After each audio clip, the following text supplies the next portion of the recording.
Haleluya, puji Tuhan, salam sejahtera bagi kita semua, Bapak Ibu, keluarga besar GPDI El Shaddai Magelang. Puji Tuhan, rise up, bangkit, bergerak, berdampak. Kita bersyukur sebab dengan firman Tuhan yang akan kita dengar pada hari ini, maka kita akan terus dibangkitkan supaya kita bangkit, bergerak, dan berdampak bagi banyak orang melalui firman Tuhan yang kita dengar dan kita dapat melakukannya dalam kehidupan kita sehari-hari. Haleluya, puji Tuhan, kita akan masuk pada bacaan kita hari ini sampai di Keluaran pasal 21 ayat 1 sampai ayat yang ke-6. Demikianlah bunyi firman Tuhan.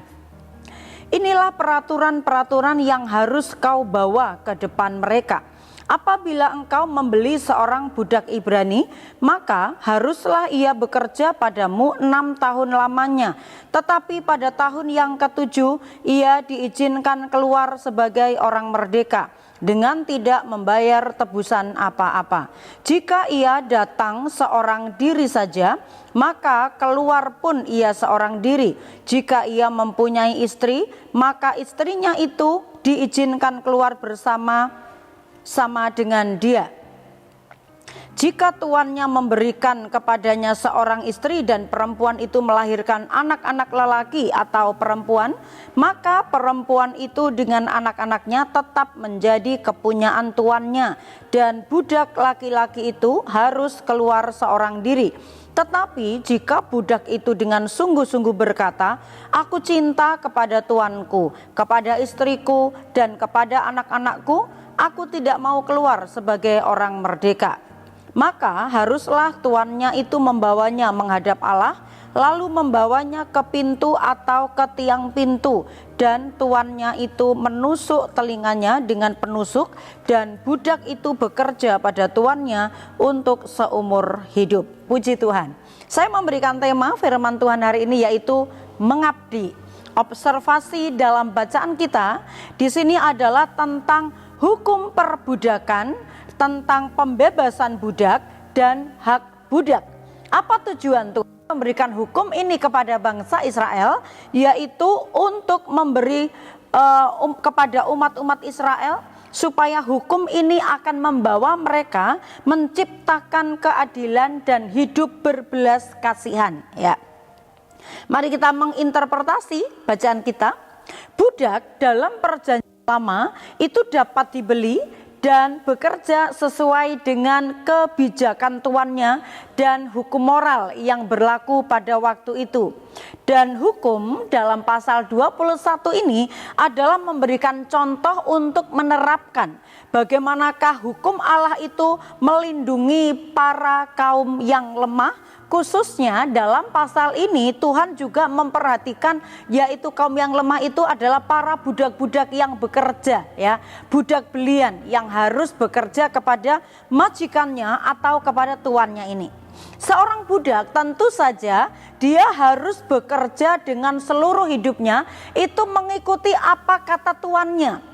Karena dia sudah dibeli, dia sudah dibayar, maka dia harus bekerja mengikuti aturan tuannya atau mengikuti apa yang harus dikerjakan kepada tuannya itu. Jadi karena seorang budak itu sudah terikat dengan tuan yang membelinya, maka dia harus mengabdi seluruh hidupnya untuk bekerja bagi tuannya ini, ya.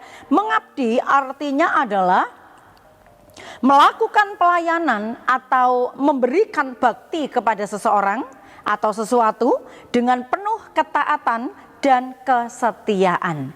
Nah, kalau kita boleh belajar atau berbicara tentang budak ini Bapak Ibu, yaitu bagaimana mereka mengikatkan diri dengan penundukan diri kepada tuannya atau kepada majikannya dengan kesetiaan dengan seluruh hidupnya. Dan pengabdian ini harus benar-benar terlihat nyata atau harus terbukti bagaimana dia sebagai seorang budak yang mau melakukan semua yang disuruhkan oleh tuannya, ya. Pengabdian budak dalam bacaan ini, pengabdiannya seperti apa? Harus bekerja. Yang pertama yang kita catat dalam pembacaan ini di ayat 2a, dia harus bekerja. Keluaran 21 di ayat yang keduanya, apabila engkau membeli seorang budak Ibrani, maka haruslah ia bekerja padamu 6 tahun lamanya, ya. Nah, harus bekerja. Tidak mungkin kalau seorang majikan atau seorang tuan pada waktu itu membeli susah-susah harus mengeluarkan uang, ya, membeli seorang budak lalu dia di rumahnya, di rumah tuannya itu tidak melakukan apa-apa, tidak berkontribusi, tidak memberikan manfaat apa-apa bagi majikannya. Tentu ini akan merugikan. Itu sebabnya bahwa ketentuannya pengabdian seorang budak itu dia harus bekerja. Dan sekalipun aturan dalam bekerja ini menurut hukumnya Tuhan itu adalah 6 tahun, kemudian nanti di tahun berikutnya itu boleh mendapatkan kebebasan, ya. Tapi di poin pertama adalah pengabdian seorang budak itu adalah dia sudah dibeli dan dia harus bekerja kepada majikannya atau tuannya. Yang kedua, bukan hanya bekerja asal bekerja, tetapi seorang budak itu harus bekerja dengan mengikuti aturan, ada aturannya. Jadi meskipun dia dibeli, tapi dia juga tunduk dan harus mengikuti apa yang menjadi aturan majikan atau tuannya. Itu di ayat 1, 3, dan 4. Nah, aturannya apa? Di situ dikatakan harus bekerja 6 tahun, ya. Kalau misalnya sebelum 6 tahun, apakah boleh? Tidak boleh, nggak boleh keluar gitu, ya. Aturannya harus bekerja 6 tahun.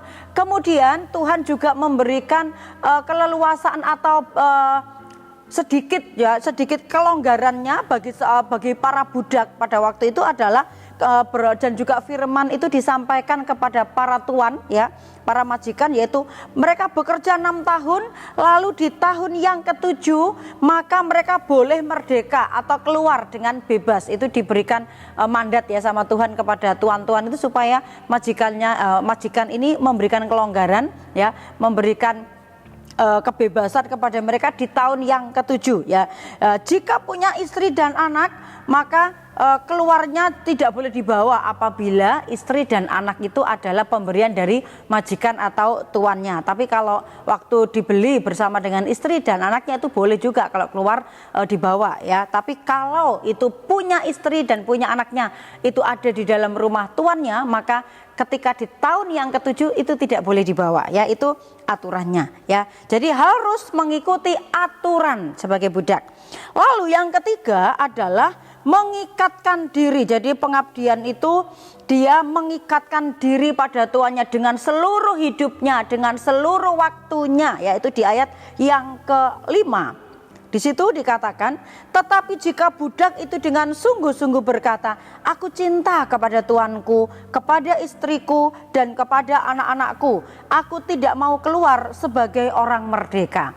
Jadi dia mengabdinya tidak lagi menghiraukan ada masa di tahun yang ke-7 harusnya bebas, tapi dia tidak mempergunakan itu. Karena apa? Rasa cinta, dia mengikatkan dirinya, menyerahkan seluruh hidupnya, mengabdi dengan sungguh-sungguh kepada Tuhan atau kepada majikannya.